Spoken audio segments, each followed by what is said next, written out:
সমগ্র বিশ্বের সর্বকালের সর্বযুগের সর্বশ্রেষ্ঠ মহামানব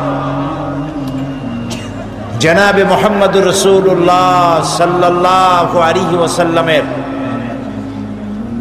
পবিত্র সিরাত জানার উদ্দেশ্যে এই মাহফিলে আমাদেরকে শরীক করলেন। সেই মনিবের দরবারে শুকরগুজার হচ্ছি। আমরা সকলে পড়ছি আলহামদুলিল্লাহ। আপনারা মাহফিলে আসতে পেরে বেজার না খুশি? অল্প না বেশি? সেই রকম বেশি মহব্বতের সাথে পড়েন আলহামদুলিল্লাহ। রব্বানা লাকাল হামদ হামদান কাসীরান তাইয়্যিবান মুবারাকান ফীহি ইয়া রাব্বি লাকাল হামদু কামা ইয়ানবাগি লিজালালি ওয়াজহিকা ওয়া আযীমি সুলতানিকা। আমরা প্রাণ ভরে আমাদের মনিব, আমাদের মালিক, আমাদের রব আল্লাহ সুবহানাহু ওয়া তাআলার শুকরিয়া আদায় করে নিলাম। তিনি দয়া করে আমাদেরকে মাহফিলে উপস্থিত করেছেন। তিনি যদি আমাদেরকে আসতে তৌফিক না দিতেন আমরা কেউ আসতে পারতাম না। এটা ঠিক কিনা? তিনি আজকের এই মাহফিল তার হাবিবের শানে আয়োজিত মাহফিলে যাদেরকে পছন্দ করেছেন কেবলমাত্র তারাই আসতে পেরেছেন। এমন তো হয়েছে 20 মাইল, 25 মাইল, 30 মাইল, 50 মাইল বা তারও অধিক দূরত্ব থেকে লোকেরা এসছেন। আবার এমনও হয়েছে যে ঘরের কাছে, মাহফিলের কাছে, কিন্তু আসার সৌভাগ্য হয়নি। হয়েছে না এমন?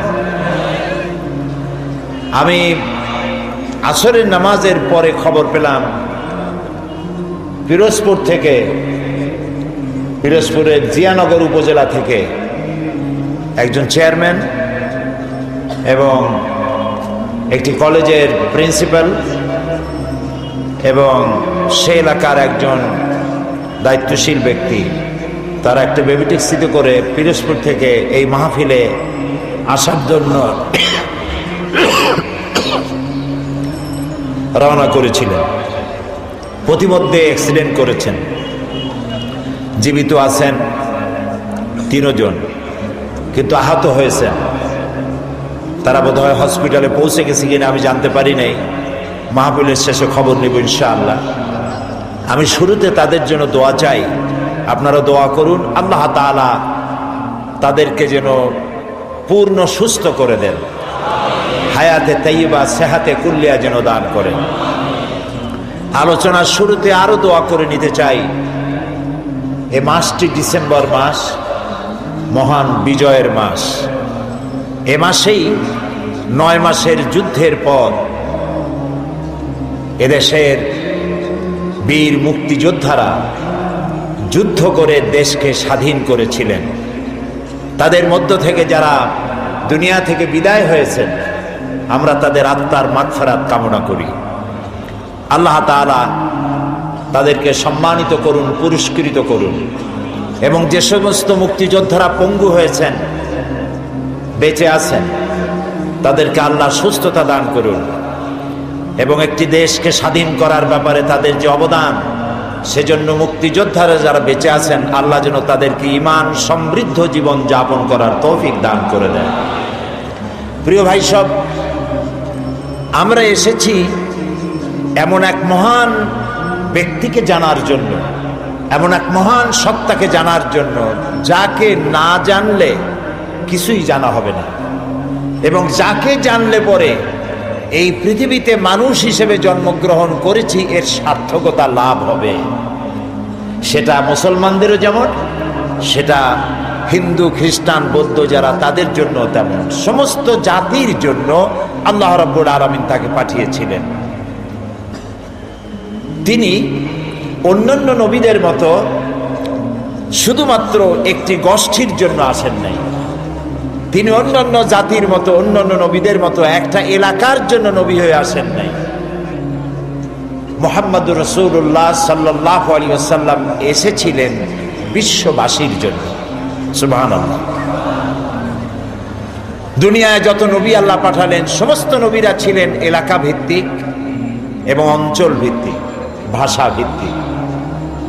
নবী করিম সাল্লাল্লাহু আলাইহি ওয়াসাল্লাম সম্পর্কে আল্লাহ তাআলা বলেছেন, কুল ইয়া আইয়ুহান নাসু ইন্নী রাসূলুল্লাহি ইলাইকুম জামিআ। হে নবী, আপনি বলুন, হে মানব গোষ্ঠী, আমি আল্লাহর পক্ষ থেকে তোমাদের সকলের জন্য রাসূল হয়ে এসেছি। সুবহানাল্লাহ। কোন সময়ের জন্য? যখন তিনি এসেছিলেন সেই সময়ের জন্য, নাকি কি বলেন? বুঝতে পারছেন না? নবীজি তিনি পৃথিবীতে এসেছিলেন কিয়ামত পর্যন্ত এই পৃথিবীতে যত মানুষ আসবে সমস্ত মানুষের জন্য আল্লাহ তাআলা তাকে রাসূল করে পাঠিয়েছেন। সুবহানাল্লাহ। এই পৃথিবীতে যদি প্রশ্ন করা হয় মানুষের জন্য সবচাইতে বেশি জরুরি কি জিনিস, তাহলে আপনি কি জবাব দিবেন? এক একজন এক এক রকমের জবাব দেবেন। কেউ বলবেন জরুরি ভাত, কেউ বলবেন রুটি, কেউ বলবেন পানি, কেউ বলবেন বাতাস, কেউ বলবেন অক্সিজেন। কিন্তু মূল জবাব কি? আসল জবাবটা, আসল জবাব হচ্ছে এই পৃথিবীতে মানুষের জন্য সব থেকে বেশি জরুরত হচ্ছে রিসালাত, নবুয়ত। কারণ আল্লাহ তাআলা আমাদেরকে সৃষ্টি করেছেন কোন পথে চললে পরে আমরা আল্লাহর নৈকট্য লাভ করতে পারবো। আমরা যে পৃথিবীতে এসেছি, আমাদের কি পৃথিবীতে চিরকাল থাকবো না আমাদেরকে যেতে হবে? জবাব দেন। কার কাছে ফিরে যেতে হবে? সেই যে আল্লাহর কাছে ফিরে যেতে হবে, সেজন্য আল্লাহ রব্বুল আলামিন আমাদেরকে অন্ধকারে ছেড়ে দেননি, আমাদের জন্য পথের দিশা দিয়েছেন। আর সেজন্য তিনি নবী পাঠিয়েছেন। আদম আলাইহিস সালাম থেকে শুরু করে মুহাম্মদুর রাসূলুল্লাহ, সবাই বলেন সাল্লাল্লাহু আলাইহি ওয়াসাল্লাম, তার পর্যন্ত যত নবী পাঠালেন সমস্ত নবীদেরকে আল্লাহ পাক নবুয়ত দিয়েছেন, নবী করে পাঠিয়েছেন। তাদের কোনো ভুল নাই, তাদের কোনো গুনাহ নাই, তারা সবাই মাসুম, তারা বেগুনাহ। এই নবীদের মধ্যে সর্বশেষ এবং সর্বশ্রেষ্ঠ নবী হলেন মুহাম্মদ রাসূলুল্লাহ সাল্লাল্লাহু আলাইহি ওয়াসাল্লাম। নবী করিম সাল্লাল্লাহু আলাইহি ওয়াসাল্লামকে আল্লাহ তাআলা এমন একটা সময় পাঠালেন যখন গোটা পৃথিবীতে মানুষ ছিল ধ্বংসের দ্বার প্রান্তে। চুরি, ডাকাতি, জেনা, ব্যভিচার, হত্যা, ধর্ষণ, এমন কোনো পাপ নাই যা মানুষ করত না। যেই দেশে রাসূল আসলেন সেই দেশে মানুষ, তাদের চিন্তা ছিল যে আমি মানুষকে খুন করব না কেন, লুট করব না কেন, মিথ্যা কথা বলবো না কেন, নারী অপহরণ করব না কেন। এর কোনো যুক্তিসঙ্গত কারণ তাদের জানা ছিল না, সবটাই তারা বৈধ মনে করত। এবং কতটা জাহিল ছিল যে এই গোত্রের লোকেদের উটের পানি খাওয়ার আগে আর এক গোত্রের লোকের উটের পানি খাওয়াইল কেন? এই অপরাধে তারা একে অপরের বিরুদ্ধে গোত্রে গোত্রে লড়াই হয়েছে বছরের পর বছর, যুগের পরে যুগ। এরকমের জেহালাতে পরিপূর্ণ ছিল সমাজ। অর্থাৎ পৃথিবী ছিল এক ধ্বংসের প্রান্তে। এই ধ্বংস থেকে বাঁচানোর জন্য আল্লাহর রহমত ছাড়া আর কোনো উপায় ছিল না। সেরকম একটি সময় আল্লাহ রাব্বুল আলামিন তার রহমত পাঠালেন। আল্লাহ তাআলা কোরআনে কারিমে বলছেন, ওয়ামা আরসালনাকা ইল্লা রাহমাতান লিল আলামিন। হে নবী, আমি আপনাকে গোটা সৃষ্টি জগতের জন্য আমার রহমত করে পাঠিয়েছি। সুবহানাল্লাহ। প্রিয় ভাই সব, আমি সেই রাসূলের কথা আপনাদেরকে শোনাতে এসেছি যিনি আকাশের নিচে জমিনের উপরে সব থেকে শ্রেষ্ঠ মানুষ, যার থেকে শ্রেষ্ঠ পৃথিবীতে আর কেউ। আমি আপনাদের সামনে এমন এক মহান ব্যক্তিত্বকে জানাতে এসেছি যার মর্যাদা শুধু আকাশের নিচে নয়, আল্লাহর আরশের নিচে, জমিনের উপরে, আল্লাহর পরেই যার মর্যাদা, সুবহানাল্লাহ বলবেন না? তার সম্পর্কে। তবে তার সম্পর্কে আলোচনা করা আমার মতো আকিঞ্চন, আমার মতো ছোট্ট নগণ্য সামান্য জ্ঞানের অধিকারী কিভাবে এত বড় বিশাল ব্যক্তিত্ব সম্পর্কে আপনাদের সামনে আমি তুলে ধরব। ওমা তৌফিকি ইল্লা বিল্লাহ। আমি বলে থাকি, আটলান্টিক মহাসাগর, প্রশান্ত মহাসাগরের পানি যদি কেউ মাপতে যায় চামচ দিয়ে, তাহলে তাকে কি মনে করা হবে? তার সুস্থতা, মস্তিষ্কের সুস্থতার সম্পর্কে চিন্তা করতে হবে। আটলান্টিক মহাসাগরের পানিও হয়তো একদিন চামচ দিয়ে মাপা হয়তো সম্ভব হতেও পারে, কিন্তু নবী করিম সাল্লাল্লাহু আলাইহি সাল্লামের জীবন আলেখ্য, তার পবিত্র জীবন আলোচনা করে শেষ করা যাবে না। সুবহানাল্লাহ। এই পৃথিবীতে কত রাজা বাদশাহ এসেছেন, কত রঙ্গমঞ্চ তারা তৈরি করেছেন, কত দার্শনিক, কত বৈজ্ঞানিক, কত সাহিত্যিক, কত কবি পৃথিবীতে এসেছেন, কিন্তু মানুষের কাছে গ্রহণযোগ্য আদর্শ নিজের চরিত্র দিয়ে কেউ দেখায় যেতে পারেননি। নবী করিম সাল্লাল্লাহু আলাইহি সাল্লাম এক ব্যতিক্রম ধর্মী মানুষ, আল্লাহ তাকে পাঠাইছিলেন পৃথিবীতে। তার জীবন দুই রকম ছিল না। দুনিয়ার সব নেতাদের জীবন হয় দুই রকম সাধারণত।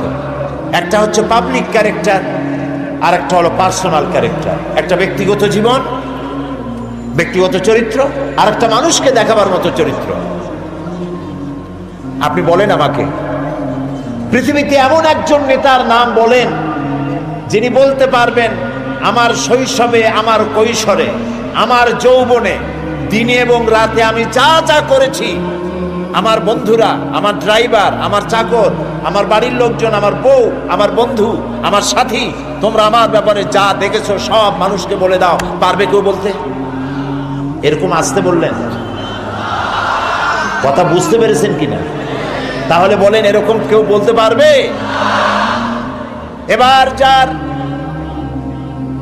সিরাত জানার জন্য, পবিত্র জীবন জানার জন্য,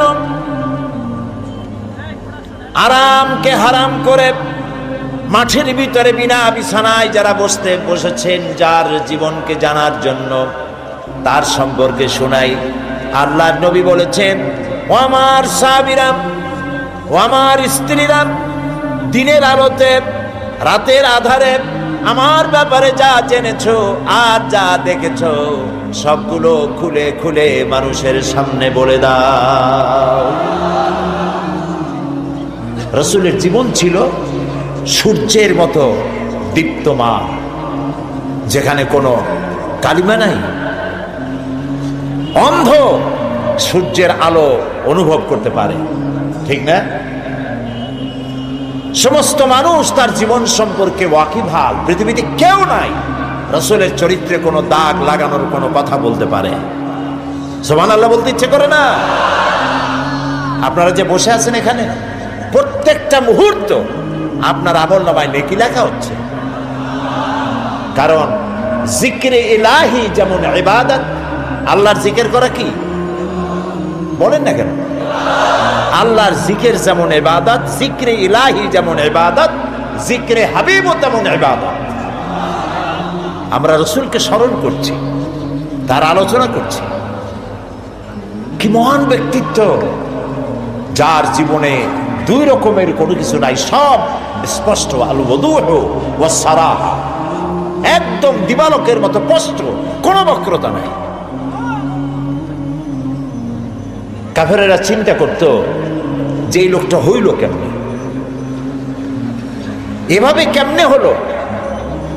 শৈশব, কৈশোর, যৌবন কাটালেন তিনি এই সমাজের মধ্যে, কিন্তু মিথ্যা কথা বলেন না। মিথ্যা ছাড়া সমাজ চলে না, মদ ছাড়া মুহূর্ত চলে না। মদের অন্তত 100 প্রকার নাম ছিল তাদের। মদ খাইতে খাইতে শেষ পর্যন্ত মদের গ্লাস আর জগ মুখে জড়াই ধরে সিধে পড়ে থাকতেন। এরকম একটি সমাজে তিনি বড় হলেন। মদের গ্লাস তিনি টাচ করেছেন, হাত দিয়ে ধরে দেখেছেন, জীবনের শত্রুরাও বলতে পারবে না কেমনে হইল।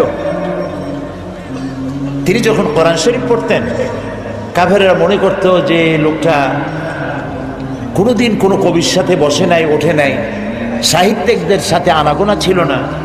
এই যে মিলায় মিলায় বলে, নিশ্চয়ই কবি হয়ে গেছে, তলে তলে কবি হয়ে গেছে। নবী করিম সাল্লাল্লাহু আলাইহি সাল্লাম সম্পর্কে যখন যে কথা এসেছে, জবাব রসুলের দেওয়া লাগে নাই, জবাব দিয়েছেন কে? রসুলকে এক পর্যায়ে মজনুন বলা হয়েছে। মানে কি? পাগল বলা হয়েছে। রসুলকে পাগল বলা হয়েছে, রসুল জবাব দেন নাই। কারণ রসুলকে যদি পাগল বলা হয়, তাতে রসুলের তো অসুবিধা নাই। এ আঘাত লাগে আল্লাহর, আঘাত লাগে আল্লাহ তাআলার অস্তিত্বের উপরে। আল্লাহ রাব্বুল আলামিন সঙ্গে সঙ্গে জবাব দিয়ে দিলেন। আল্লাহ রাব্বুল আলামিন বলেন, ওয়ামা সাহিবুকুম বিমাজনুন, তোমাদের সাথী পাগল নন। মুহাম্মদ সাল্লাল্লাহু আলাইহি ওয়াসাল্লাম পাগল নন তা বললেন না, বললেন তোমাদের সাথী পাগল না। তোমরাই তো সাথে ছিলা, একসঙ্গে খেলাধুলা করেছো, ওঠা বসা করেছো। তার জীবন যৌবন চোখের সামনে, পাগলামির কি দেখলে তার মধ্যে? নবী করিম সাল্লাল্লাহু আলাইহি ওয়াসাল্লাম কে যখন কবি বলা হলো, আল্লাহ তাআলা প্রতিবাদ করলেন। আল্লাহ তাআলা বললেন, ওয়ামা আল্লামনাহু আশ-শি'রা ওয়ামা ইয়ানবাগী লাহু। আল্লাহ তাআলা বলেন, আমার নবীকে আমি কবিতা শিখাই নাই, আর কবিত্ব আমার নবীর জন্য শোভনীয় নয়। আমার নবীরে আমি কবিতা শিখাই নাই, আর কবিতা আমার নবীর জন্য শোভনীয় নয়। এটা কি কথা? কবিতা নবীর জন্য শোভনীয় নয়।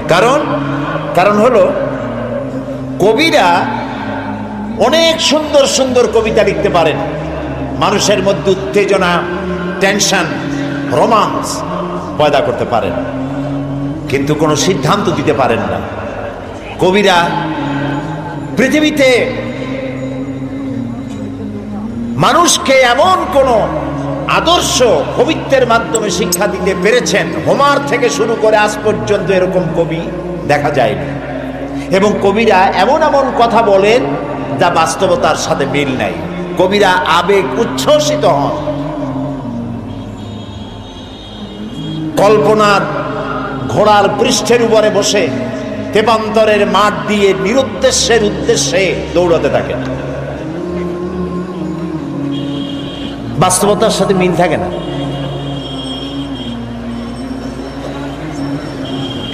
যেমন আমি একটু দেখাই, দৃষ্টান্ত দিলে বুঝতে সুবিধা। কি বলেন? আমাদের জাতীয় কবি কাজী নজরুল ইসলাম, আমি তার জন্য দোয়া করি, সব সময় মনে আসলেই দোয়া করি। আল্লাহ তাআলা তার দোয়াটা কেমনি কবুল করলেন দেখলেন?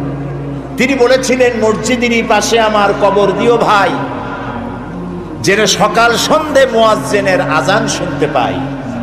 দোয়া কবুল হয়েছে? তাও কথা কয় না লোকেরা। ওইখানে বিশ্ববিদ্যালয়ের মসজিদের পাশে তার কবর হয়েছে, সকাল সন্ধ্যা আজান শুনতেছে। ওইখানে আর এক শয়তানের কবরও দিতে চাইছিল। দেখেন, কাজী নজরুল ইসলাম,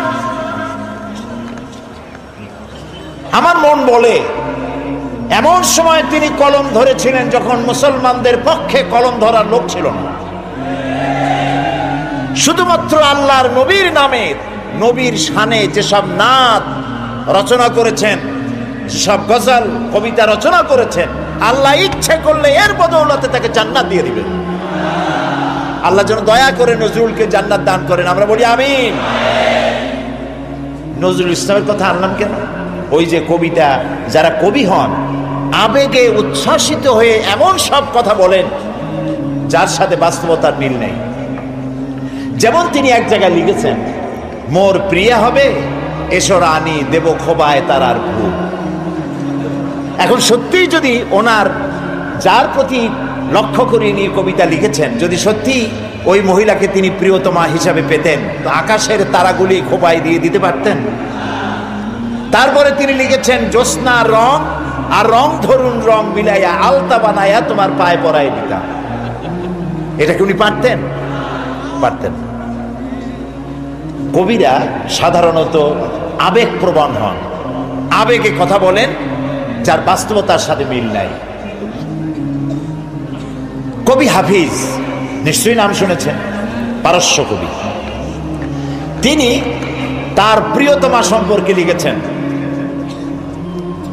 ফার্সি কবিতাটা আমার এখন মনে আসতেছে না।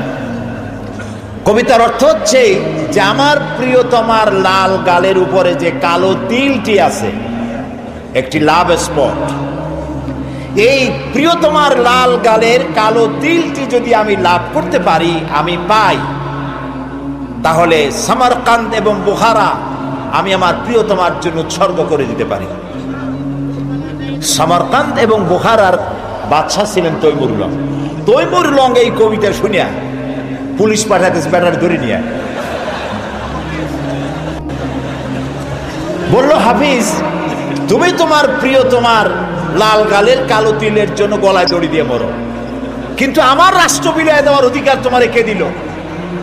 হাফিজ দেখলো যে সর্বনাশ, আমার তো জীবনই শেষ হয়ে যাবে। কবি মানুষ তো সাথে সাথে কবিতা পাল্টায় ফেললো। বললো, জাহাপানা আপনি তো ভুল শুনছেন, আমার কবিতার শেষের লাইন আপনি কি শুনেছেন?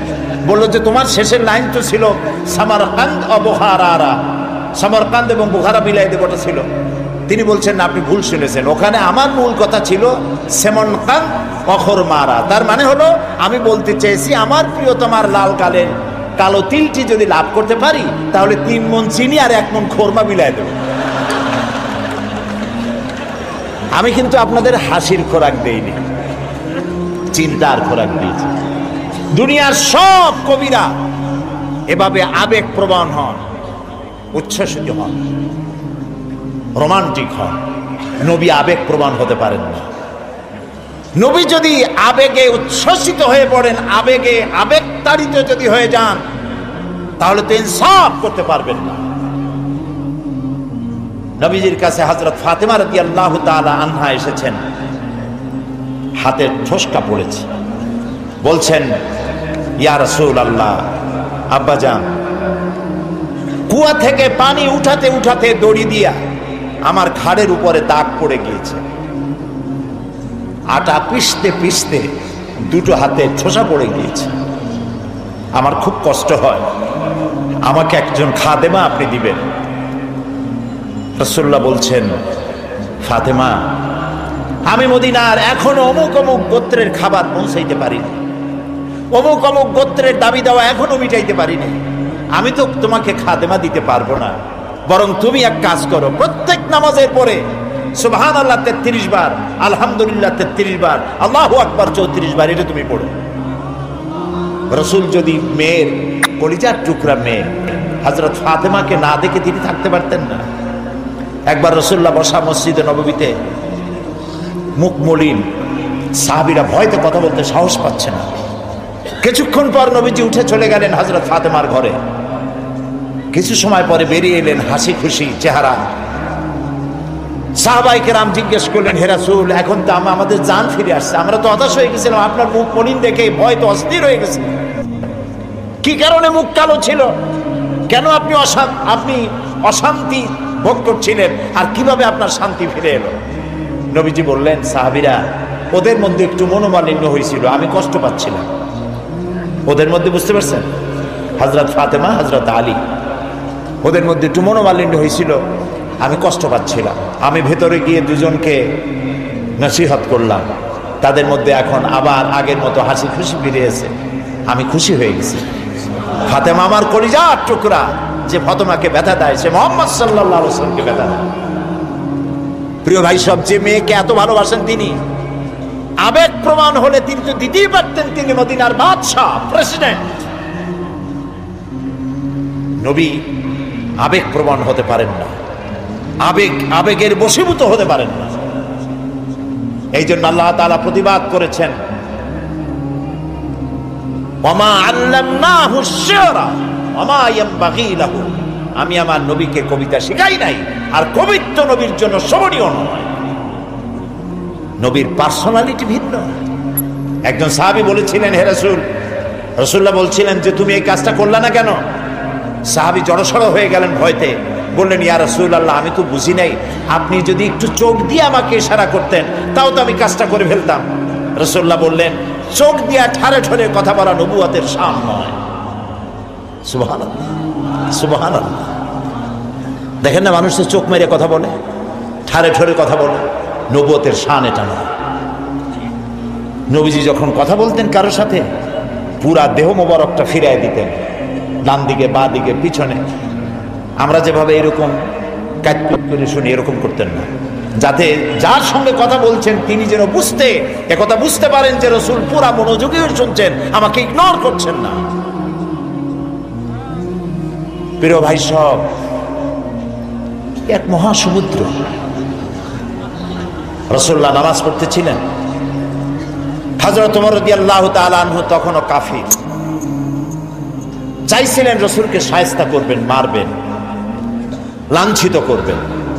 নামাজরত অবস্থায় দেখে তিনি চিন্তা করলেন, যাক নামাজ পড়তেছে, এখন কিছু কবর না, নামাজটা শেষ হোক, তারপরে আচ্ছা করে। হযরত ওমর বলেন, আমি নবীদের পিছনে দাঁড়িয়ে অপেক্ষা করতেছিলাম নামাজ কখন শেষ হবে, আর তিনি নামাজের ভিতরে তেলাওয়াত করতেছিলেন। তেলাওয়াত যখন শুনলাম, আমার কাছে মনে হলো এই কথাগুলি মানুষের বানানো নয়, নিশ্চয়ই কোন জিন রাসূলুল্লাহকে শিখায়া দেয়। আমি যখন এই চিন্তা করেছি, এত সুন্দর মিলায়া কি করে পড়েন, জেনে শিখায় দিয়েছে, এই চিন্তা যখন আমি করেছি, নবীজি তখন আমার এই কথার জবাব যেন তিনি দিলেন। তিনি পড়লেন, ইন্নাহু লাকাউলু রাসূলিন কারীম। না, এটা কোনো জিন বা অন্য কারো কথা নয়, এটি হচ্ছে মহান বার্তাবাহকের বর্ণনা। হযরত ওমর বলছেন, জিনের কথা না হলে কবির কথা তো বটেই। এত সুন্দর মিলানো দেখছেন না কোরআন শরীফে, কি মিল লক্ষ্য করছেন? করেন নাই বোধ হয়, করার জন্য অনুরোধ করি। কোরআন তাড়াতাড়ি পড়বেন, মনে হবে আপনি প্রবন্ধ পড়ছেন। থেমে থেমে পড়বেন, মনে হবে যেন কবিতা পড়তেছেন। প্রত্যেক আয়াতে আয়াতে মিল। সুবহানাল্লাহ। হযরত ওমর বলছেন, ভাবলাম মুহাম্মদ সাল্লাল্লাহু আলাইহি ওয়াসাল্লাম কবি হয়ে গেছে। হযরত ওমর বলেন, যেই না চিন্তা করলাম মনে মনে মুহাম্মদ সাল্লাল্লাহু আলাইহি ওয়াসাল্লাম কবি হয়ে গেছেন, অমনি তিনি আমার এই কথার জবাব যেন তিনি দিলেন। তিনি পড়লেন, ওয়ামা হুয়া বিকাউলি শাইরিন কালিলাম মা তুমিনুন। না না, এটা কোনো কবির কথা নয়। হযরত ওমর বলে, সর্বনাশ, তাহলে তো শুধু কবি না, গণকও। আমার মনের কথা বুঝলো কেমনে? তো জাদুকর হয়ে গেছে, গণক হয়ে গেছে। হযরত ওমর বলেন, যখন আমি মনে মনে চিন্তা করলাম গণক হয়ে গেছেন, অমনি নবীজি আমার সে কথারও জবাব দিয়ে দিলেন। তিনি বললেন, ওয়ালা বিকাউলি কাহিনিন কালিলাম মা তাযাক্কারুন। না না, এটা কোনো গণকের কথা নয়, তোমরা খুব কমই উপদেশ গ্রহণ করে থাকো। হযরত ওমর বলেন, আমার মনে হচ্ছিল আমার পায়ের তলা থেকে মাটি সরে যাচ্ছে। কি আশ্চর্য কথা! যা বলি মনে মনে তারই জবাব আসে। নামাজের মধ্যে কি করে বোঝেন তিনি? হযরত ওমর বলেন, প্রত্যেকটি কথার জবাব, মনের প্রশ্নের জবাবগুলি যখন আসতেছিল, তখন আমার চোখের সামনে বিরাট একটা জিজ্ঞাসাবোধক চিহ্ন ঘুরতেছিল। এটা জেনের কথা নয়, কবির কথা নয়, গণকের কথা নয়, তবে এটা কি? যেই না চিন্তা করেছি তবে এটা কি, অমনি নবীজি তেলাওয়াত করলেন তানজিলুম মির রাব্বিল আলামিন। আল্লাহ রাব্বুল আলামিনের নাযিলকৃত কিতাব। হযরত ওমর বলছেন, আমার মনে হচ্ছিল ঈমান ইসলাম তার শিকড় সত্য আমার কলিজার মধ্যে ঘিরে বসতেছে, কিন্তু তখনও সময় আসে নাই হযরত ওমরের ঈমান কবুল করার। প্রিয় ভাই সব, রাসূলকে আল্লাহ রাব্বুল আলামিন পৃথিবীতে পাঠালেন এজন্য নয় তিনি আমাদেরকে মেসাক করা শুধু শিখাবেন, তিনি আমাদেরকে শুধু দাড়ি আর টুপির কথা বলবেন। একটি সমাজ বিপ্লব, একটি রাষ্ট্র বিপ্লব করার জন্য পাঠিয়েছেন। চুরি, ডাকাতি, জেনা, ব্যভিচার, হত্যা, ধর্ষণে ভরপুর সমাজ, এখানে এসেছেন তিনি। এই জাতির উপায়, এ মানুষ বাঁচবে কি করে, এর লক্ষ্য কি, উদ্দেশ্য কি, যাবে কই? আরে গরিবদের বাঁচার কোনো অধিকার নাই, গরিবরা শোষিত, নির্যাতিত, নিপীড়িত, নিগৃহীত। বড় লোকদের সব জোর জার মুলুক তার। আর নারী, নারীর জীবনের তো কোনো দামই নাই। নারী হয়ে জন্মগ্রহণ করাই আজন্ম পাপ। মেয়ে হয়ে জন্মগ্রহণ করেছে, আষাঢ় মেরে মেরে ফেলতেছে। রাসূল এই জিনিসগুলি দেখলেন, নিজের চোখে অবলোকন করলেন। একটা ব্যতিক্রমী স্বভাব দিয়ে তিনি তৈরি হচ্ছেন। লোকেরা লক্ষ্য করলো, এক পর্যায়ে মক্কার লোকেরা রাসূলের নাম ভুলে গেল। নাম ছিল কি? নাম কি? মুহাম্মদ। বলেন নাম কি? সবাই বলেন সাল্লাল্লাহু আলাইহি ওয়াসাল্লাম। মনে থাকে যেন রাসূলের নাম যখন শুনবেন, যখন পড়বেন, কি বলবেন? ভুলে যাবেন না। লোকেরা নাম ভুলে যেতে বসলো কেন? তিনি পরিচিত হলেন আল আমিন বলে। লোকেরা বলা শুরু করলো, এই ঘটনার জন্য যাও আল আমিনকে বলো, চলো আল আমিনের কাছে যাই। ওই যে আল আমিন আসতেছে। বিশ্বাসী হিসাবে পরিগণিত হলেন সকলের কাছে, বিশ্বাসী, এবং নাম আরো হলো সাদেক, সত্যবাদী। নবীজি যখন মক্কা থেকে হিজরত করে মদিনায় যান, যাওয়ার সময় হযরত আলীকে বলেছিলেন, আলী, আল্লাহ তাআলা অর্ডার করেছেন আমাকে মদিনায় যাওয়ার জন্য হিজরত করে, তুমি আমার বিছানায় শুয়ে থাকো আর একটা কাগজ কলম না, একটা লিস্ট তৈরি করো। হযরত আলী বলেন, আমি লিস্ট দিলাম আমানতের। সেই আমানত যারা রাখছে অধিকাংশ কাফেরের আমানত রাখছে। কার কাছে? মুহাম্মদ সাল্লাল্লাহু আলাইহি ওয়াসাল্লামের কাছে আমানত রেখেছে। কেন? কাফেরেরাও বুঝতো যেসব নেতার পিছনে ঘুরি এগুলো শয়তানের চাইতেও খারাপ। মুহাম্মদ সাল্লাল্লাহু আলাইহি ওয়াসাল্লামের সাথে বিরোধিতা করি নেতাদের জ্বালায় পড়িয়া। আসলে তার মতো ভালো মানুষ আকাশের নিচে জমিনের উপরে আর নাই। কাফেরেরাও বুঝতো।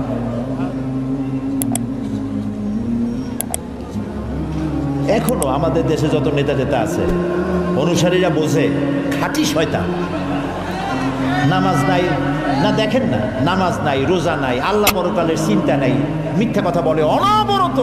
মানুষে যেমন বমি করে হড় হড় করিয়া মুখ দিয়া মিথ্যা করি বমির মতো বাইর হইতে থাকে। একটা ভালো কথা বলতে জানে না, শুধু অসত্য আর মিথ্যা বলতেই থাকে, আমানতের খেয়ানত করে। তবে এইসব নেতাদের পিছনে ঘুরে কেন? এই চিন্তায় যে এরা যদি এমপি মন্ত্রী হইতে পারে, তার একটা চাকরি পাবো, লাইসেন্স পাবো, টিআর কাবি খা খাইতে পারবো। জি, নাম রাখছে কাবি খা, তার মানে হলো খাবি খা।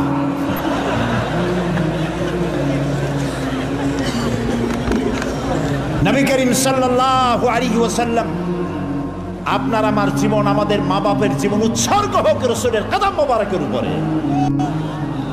সারাটা দুনিয়া ঋণী তার কাছে, তার স্বভাব চরিত্রের কাছে। মুহাম্মদুর রাসূলুল্লাহ সাল্লাল্লাহু আলাইহি ওয়াসাল্লাম এই সমাজে বড় হলেন, বেড়ে উঠলেন, লক্ষ্য করলেন এদের বাঁচাবো কেমনে, উপায় কি? তিনি গারে হেরায় চলে গেলেন। ওটার নাম জাবালে নূর। আমরা গারে হেরা বলি, কিন্তু মক্কা শরীফে যে গারে হেরা কইলে কেউ চেনবে না, চেনবে না। জাবালে নূর, ওই জাবালে নূরে উঠলেন, অনেক উঁচা। আল্লাহ দয়া করে আমাকে একবার ওঠার তৌফিক দিয়েছিলেন, একবার উঠছি। তাতেই তখন তো আমার শরীর টরীর অনেক ভালো ছিল, ভালো মানে মোটা ছিলাম বেশি। উঠতে গিয়ে 3 বোতল পেপসি খাওয়া লাগছে, আর 2-3 দিন উরুতে ব্যথা ছিল। তাহলে চিন্তা করেন কত উঁচা। সেই পাহাড়ের অনেক উঁচায় একটা ছোট্ট জায়গা, একটা রাস্তা আছে একটুখানি, এই সোজাভাবে ঢোকা যায় না, কাত হয়ে কইয়া কাইতেছেন আমাদের দেশে বলে, ওই কইয়া কাইত হয়ে ঢোকা যায়। এবং ওখানে একটা জায়গা আছে যেখানে 2 জন একসাথে নামাজ পড়তে পারে, এরকম একটা গুহা। সেখানে নবী করিম সাল্লাল্লাহু আলাইহি ওয়াসাল্লাম চিন্তা গবেষণা করতে লাগলেন। যেদিন বয়স 40 বছর পূর্ণ হয়ে গেল, আল্লাহ রাব্বুল আলামিন তাকে নবুয়তের মর্যাদা দিয়ে দিলেন। এই নবুয়তের মর্যাদা নিয়ে তিনি নেমে আসতেছেন, ভয় পেলেন। জিবরাইলকে তো জীবনে দেখেন নাই, হযরত জিবরাইলকে দেখেছেন। জিবরাইল বলেছেন ইকরা, পড়ো। তিনি বলছেন যে আমি পড়তে জানি না। আবারও বললেন ইকরা, পড়ো। বলছেন জানি না পড়তে।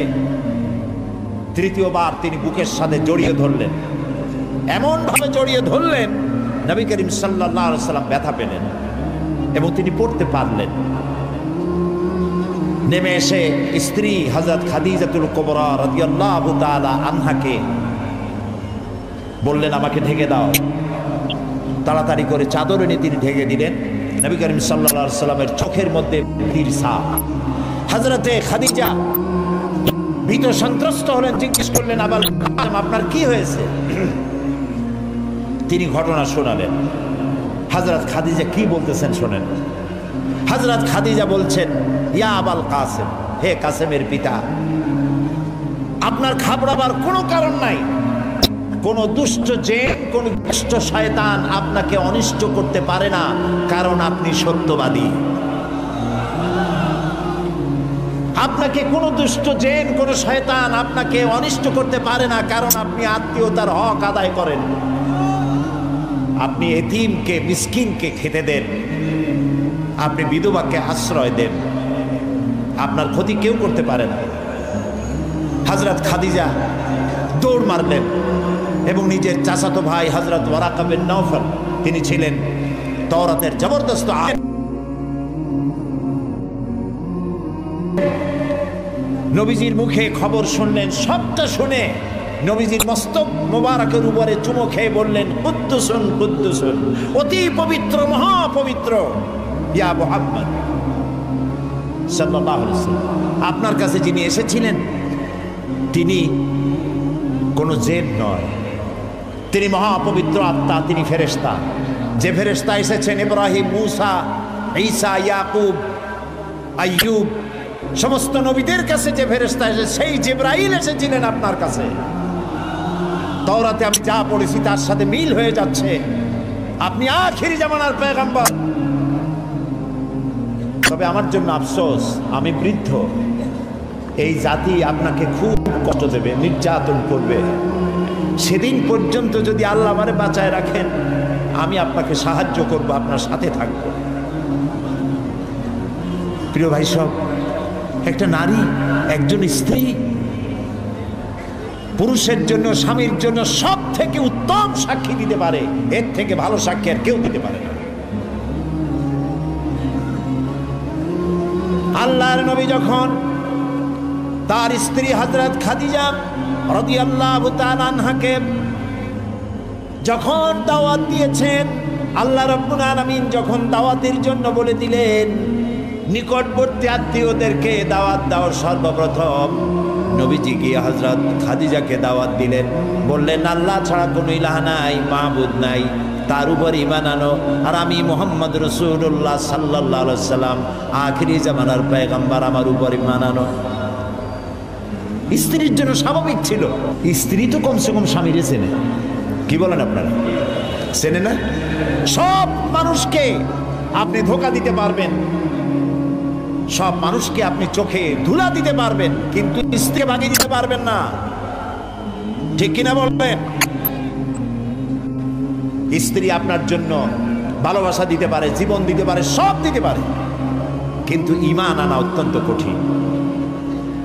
নবীজি যখন হযরত খাদিজাকে ঈমানের দাওয়াত দিলেন, হযরতে খাদিজা রাদিয়াল্লাহু তাআলা আনহা এক মুহূর্ত দেরি করেন নাই, সঙ্গে সঙ্গে পড়েছেন লা ইলাহা ইল্লাল্লাহু মুহাম্মাদুর রাসূলুল্লাহ। জোরে পড়েন লা ইলাহা ইল্লাল্লাহ, লা ইলাহা ইল্লাল্লাহ, লা ইলাহা ইল্লাল্লাহু মুহাম্মাদুর রাসূলুল্লাহ।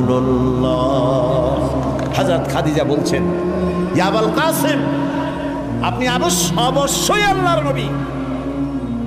আমার কোনো বিন্দু মাত্র সন্দেহ নাই, কারণ বিগত 15 বছর আপনার সাথে ঘর সংসার করে আপনাকে যেভাবে দেখেছি, কোন সাধারণ মানুষের আচরণ এরকম হতে পারে না। আপনি অবশ্যই আল্লাহর নবী। নবী করিম সাল্লাল্লাহু আলাইহি ওয়াসাল্লাম এই দাওয়াত নিয়ে ছড়িয়ে পড়লেন ময়দানে। তিনি বলেছেন লা ইলাহা ইল্লাল্লাহ। এই কালেমার দাওয়াত কি শুধু মুহাম্মদ সাল্লাল্লাহু আলাইহি ওয়াসাল্লামের ছিল না, সব নবীদের ছিল। দুনিয়ার সব নবীদের একটাই স্লোগান ছিল, কারো মধ্যে কোনো মতপার্থক্য, মতদ্বৈততা হয় নাই, সকলের স্লোগান একটা, লা ইলাহা ইল্লাল্লাহ। এই কালেমার বিপ্লবী দাওয়াত পেশ করেছেন সমস্ত নবীরা। আমরা এই কালেমাটা বুঝি না, না বোঝার কারণেই দুরবস্থা হয়েছে। আমরা শুধু এটারে জিকিরের বুলি বানাইছি। দেখছেন কি কায়দায় জিকির করে, লা ইলাহা ইল্লাল্লাহ ইল্লাল্লাহ, এমন জোরে ইল্লাল্লাহ বলে তাতে কলব থাকলেও পারে, গেলেও পারে। কি বুঝে ইল্লাল্লাহ বলতেছেন? আবার লা ইলাহা ছেড়ে দিয়ে খালি ইল্লাল্লাহ করে, এরকমও শুনেছি। শুনছেন আপনারা? লা ইলাহা বাদ দিয়া কতক্ষণ ইল্লাল্লাহ ইল্লাল্লাহ ইল্লাল্লাহ। আশ্চর্য কথা, এটা কি কি বলতেছেন আপনি? ইল্লাল্লাহ মানে তো আল্লাহ ছাড়া, আল্লাহ ছাড়া কি? লা ইলাহা ইল্লাল্লাহ এই কালেমার দাওয়াত যখন নবীরা দিয়েছেন, হযরতে মূসা আলাইহিস সালাম যখন বলেছেন লা ইলাহা ইল্লাল্লাহ, এ আঘাত লেগে ফেরাউন দরিয়ায় নীলের মধ্যে ডুবে শেষ হয়ে গিয়েছে। হযরত ইব্রাহিম আলাইহিস সালাম যখন বলেছেন লা ইলাহা ইল্লাল্লাহ, নমরুদের গোষ্ঠী সাফ হয়েছে, জুতা পিটা খাইয়া দুনিয়া থেকে বিদায় হয়ে গেছে। ঠিক না ভাই? মুহাম্মদ সাল্লাল্লাহু আলাইহি সাল্লাম যখন বলেছেন লা ইলাহা ইল্লাল্লাহ, তখন আবু জাহাল, আবু লাহাব, উতবা, শাইবা, মুগীরা এ সবগুলির গায়ে আগুন জ্বলে গেছে। কেন আগুন জ্বললো? তারা বুঝছে লা ইলাহা ইল্লাল্লাহর অর্থ কি। তারা বুঝেছে লা ইলাহা ইল্লাল্লাহ মানেই হচ্ছে কোনো ইলাহ নাই, আইনদাতা নাই, বিধানদাতা নাই, শাসনকর্তা নাই, কাউকে মানি না। কে ছাড়া? আল্লাহ ছাড়া। ফেরাউনও বুঝেছে। ফেরাউন বোঝেন, ফেরাউনকে মুসা আলাইহিস সালাম যখন বলেছেন বলো লা ইলাহা ইল্লাল্লাহ, ফেরাউন বলেছে মা আলিমতু লাকুম মিন ইলাহিন গায়রি, আমি তো জানি না যে আমি ছাড়া আরো কোন ইলাহ আছে, আমি তো ইলাহ। তুমি যদি আমারে বাদ দিয়ে আর কাউকে ইলাহ মানো, লা আজআলান্নাকা মিনাল মাসজুনিন, কারারুদ্ধ করে রাখবো, জেলখানায় ঢুকিয়ে দেব। মুসা আলাইহিস সালাম ভয় পাইছিলেন নাকি? ভয় পাননি। কাফেরেরা বুঝতে পারতো লা ইলাহা ইল্লাল্লাহর অর্থ কি। আবু জাহাল, আবু লাহাব, উতবা, শাইবারা, হযরত আবু তালেব নবী করিম সাল্লাল্লাহু আলাইহি সাল্লামের চাচা আবু তালেবের কাছে গিয়ে বলেছে, আবু তালেব রাসূলকে বলো, মুহাম্মদ সাল্লাল্লাহু আলাইহি সাল্লামকে বলেন তিনি যেন লা ইলাহা ইল্লাল্লাহর দাওয়াত না দেন, এর বিনিময়ে তত টাকা লাগে, যে সুন্দরী মেয়ে পছন্দ করবে সেই মেয়ে তার সাথে বিয়ে দিয়ে দেব, নেতৃত্ব দেব, টাকা দেব, পয়সা দেব, বাড়ি ঘর দেব, তবুও লা ইলাহা ইল্লাল্লাহ দাওয়াত যেন তিনি না দেন। নবীজির কাছে যখন প্রস্তাব গেল, আল্লাহ নবী বললেন, চাচাজি আবু তালিব, প্রস্তাব যেটা এসেছে ওই প্রস্তাবকরা যা দিতে পারবে সেটা তো স্বাভাবিক কথা, যেটা দিতে পারবে না তাও যদি ওরা আমার হাতে দিতে পারে, যেমন আকাশের সূর্যটা ধরে এনে যদি ওরা আমার ডান হাতে তুলে দেয়, আকাশের পূর্ণিমার চাঁদ যদি ধরে এনে আমার বাম হাতে তুলে দেয়, এরও বিনিময়ে আমি আল্লাহ নবী মুহাম্মদুর রাসূলুল্লাহ এক মুহূর্তের জন্য তাওহীদের দাওয়াত বন্ধ করে দেব না। নবীজি পৃথিবীতে আল্লাহর দ্বীনের দাওয়াত দেওয়ার জন্য, দ্বীন প্রতিষ্ঠার জন্য এসেছিলেন। এজন্য আসেন নাই আবু জাহাল, আবু লাহাব বা সাইবারা নেতৃত্ব দিবে আর মুহাম্মদ সাল্লাল্লাহু আলাইহি ওয়াসাল্লাম তার অধীনে চাকরি করবেন, মসজিদে বসে আল্লাহ আল্লাহ করবেন। মূসা আলাইহিস সালামকে এজন্য পাঠানো হয়নি যে তিনি ফেরাউন রাজত্ব করবে আর তিনি তার অধীনে থেকে আল্লাহ বিল্লাহ করবেন। এজন্য পাঠানো হয়েছে। মূল উদ্দেশ্য কি? আল্লাহ রাব্বুল আলামিন বলেন, হুয়াল্লাযী আরসালা রাসূলাহু বিল হুদা ওয়া দীনিল হক লিইয়ুযহিরাহু আলাদ-দীনি কুল্লিহি ওয়া কাফা বিল্লাহি শাহীদা। আল্লাহ তাআলা তিনি রাসূলকে প্রেরণ করেছেন দ্বীনে হক আর সত্যের বিধান সহকারে, যাতে করে পৃথিবীর সব মতবাদের উপরে ইসলামকে তিনি বিজয়ী করে দিতে পারেন। নবী করিম সাল্লাল্লাহু আলাইহি সাল্লাম মক্কি জীবনে এই কাজটি তিনি চালু করলেন। নবী করিম সাল্লাল্লাহু আলাইহি সাল্লামকে আল্লাহ রাব্বুল আলামিন সব রকমের সম্মান এবং মর্যাদা দিয়ে পৃথিবীতে পাঠালেন দ্বীনকে প্রতিষ্ঠা করার জন্য। 13 বছর সময় লাগলো মক্কায়। কয় বছর লাগলো? 13 বছর।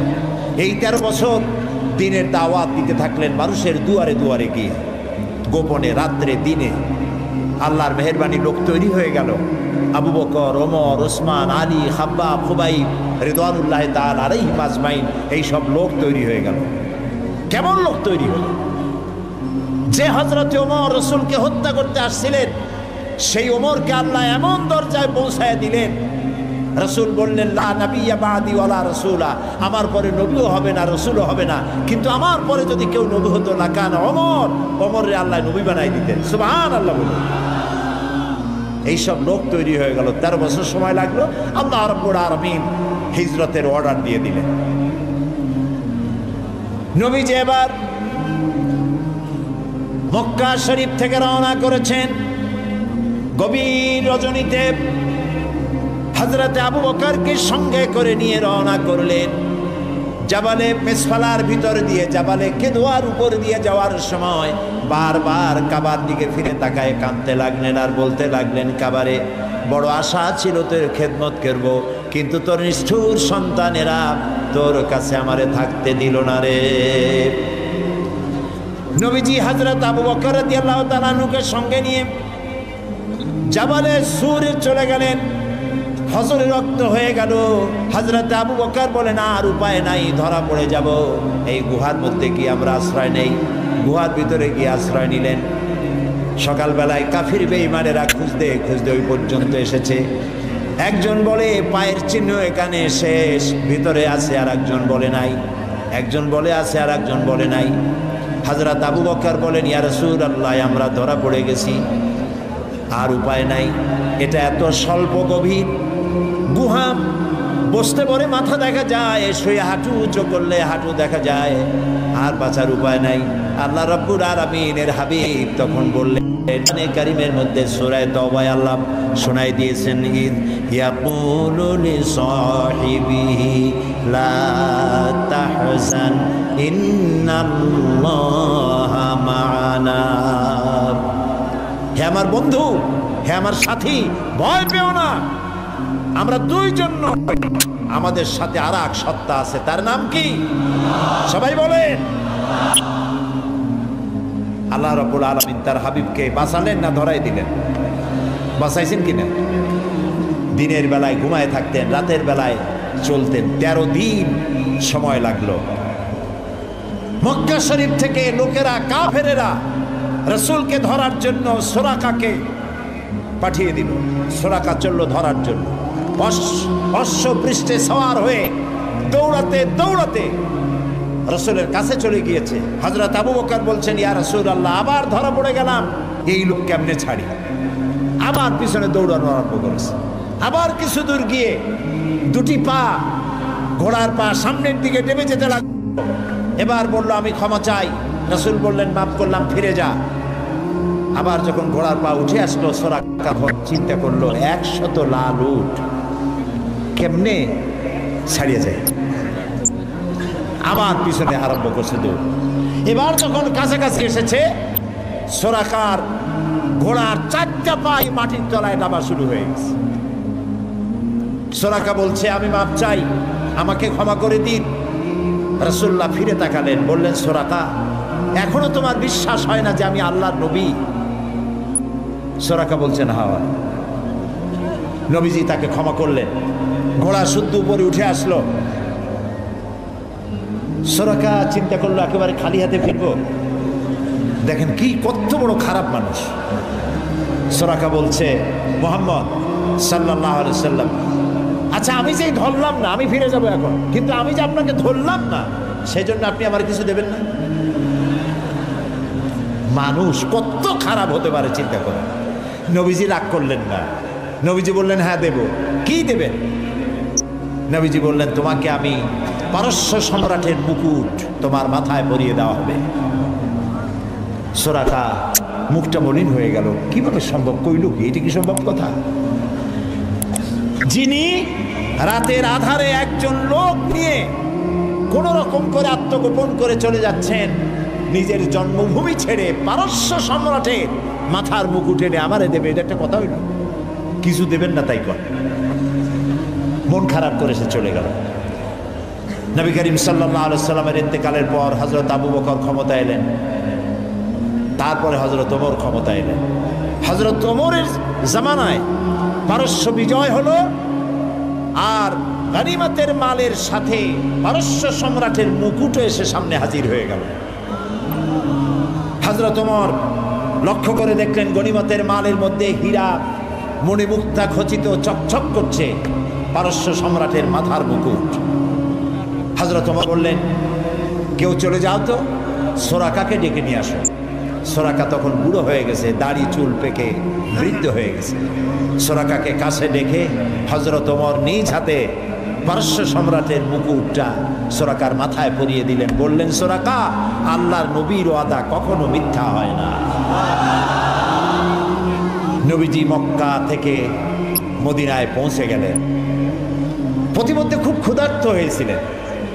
প্রতিমধ্যে কখনো খেতে পারতেন, কখনো খেতে পারতেন না। মদিনার কাছাকাছি, বুখারীতে এই বিবরণ এসেছে, কাছাকাছি হয় যখন হলেন, তখন উম্মে মাআবাদের মা বাড়িতে ছিলেন একটা ঘরে। আবু মাআবাদ কাজের জন্য চলে গেছে। কতগুলি ছাগল ছিল তাদের। এই মরুভূমিতে কোনো খাবার নাই, ঘাস নাই, ছাগল সব, বাচ্চা নাই, দুধ নাই, সব শুকায় গেছে। নবী করিম সাল্লাল্লাহু আলাইহি ওয়াসাল্লাম ক্ষুধার্ত, হযরত আবু বকর ক্ষুধার্ত। বাড়ির মধ্যে গিয়ে ঢুকছেন। উম্মে মাআবাদকে জিজ্ঞেস করলেন, মহিলাকে জিজ্ঞেস করলেন, তোমার ঘরে কি কোনো খাবার আছে? তিনি বললেন, পথিক, আমার ঘরে কোনো খাবার নাই। আচ্ছা, দুধ আছে? তিনি বললেন, না, দুধ পাবো কোথায়? কই যে ওই যে একটা ছাগল দেখা যায়, একটা বকরি দেখা যায়। তো বললো যে, আপনি দেখতে পাচ্ছেন না, এই বকরি কত কৃষ, একেবারে শুকায় গেছে, ওর তো বাচ্চা নাই, ও দুধ দেবে কেমনে? রাসূলুল্লাহ বললেন, তুমি বকরিটা আমার কাছে নিয়ে আসো। মহিলা বকরিটা কাছে নিয়ে এলেন। রাসূলুল্লাহ বকরির ওলানে, ওলান বলে না, ওলানে হাত দিলেন। উম্মে মাআবাদ বললেন, আমি তাকিয়ে থাকলাম, বকরি তার দুটি ঠ্যাং ফাঁক করে দিল পেছনে, আর ওলান বড় হয়ে মাটিতে ঠেকে গেল। রাসূলুল্লাহ বললেন, একটা পাত্র নিয়ে আসো। একটি পাত্র আনা হলো, বড় এক পাত্র দুধে ভরে গেল। রাসূলুল্লাহ পাত্র থেকে ঢেলে দিলেন, তুমি খাও। নিজে খায়েন। হযরত আবু বকরকে খাওয়ালেন। পাত্র পরিপূর্ণ থাকলো। বলল, তোমার স্বামী এলে তাকে দিও। রাসূলুল্লাহ চলে গেলেন। আবু মাআবাদ বাড়ি ফিরেছেন, মুখ শুকনা। হঠাৎ করে দুধের দিকে চোখ পড়লো। বলল, তুমি দুধ পাইলা কই? আবু মাআবাদ বলছে, পুরুষ বলছে যে, আমি তো সারাদিন কষ্ট করেছি, কিছু খাই নাই, তুমি দুধ পেলে কোথায়? উম্মে মাআবাদ বললেন, আমাদের বাড়িতে দুইজন মেহমান আসছিলেন এবং যা ঘটনা ঘটলো পুরা ঘটনা তিনি শোনালেন। আবু মাবাদ জিজ্ঞেস করেন, আচ্ছা বলো তো লোকটি কেমন, দেখতে কেমন? উম্মে মাবাদ বলছে, আবু মাবাদ, আমি সেই পুরুষটির কথা কি বলবো, আমার জীবনে এত সুন্দর সুপুরুষ আমি জীবনে দেখি নাই। তার চক্ষু আনত, তিনি উপরের দিকে তাকায় কথা বলেন না, প্রয়োজনের বেশি একটি কথাও বলেন না। তার চলা, তার বসা, তার কথা, মুখের বাণী মণিমুক্তার মতো আমি সারা জীবনে এমন মানুষ দেখি নাই। আবু মাবাদ বৃদ্ধ মানুষ সব শুনে বলল, খুব সম্ভব তাওরাতে যে শেষ নবীর কথা শুনেছি নিঃসন্দেহে তিনিই হবেন, আমার ভাগ্য ভুলে গিয়েছে। প্রিয় ভাই সব, রাসূলকে আল্লাহ রাব্বুল আলামিন এমন সৌন্দর্য দিয়েছিলেন, পৃথিবীতে এত সুন্দর সুপুরুষ পৃথিবীতে আর আছে নাই। এই দুনিয়ার কোন শিল্পী তার তুলি দিয়ে রং দিয়ে এত সুন্দর ছবি আঁকাইতে পারবে না পৃথিবীর কোন মানুষ। কারণ এই ছবি এঁকেছিলেন যিনি, তিনি শিল্পীর শিল্পী। তিনি কে?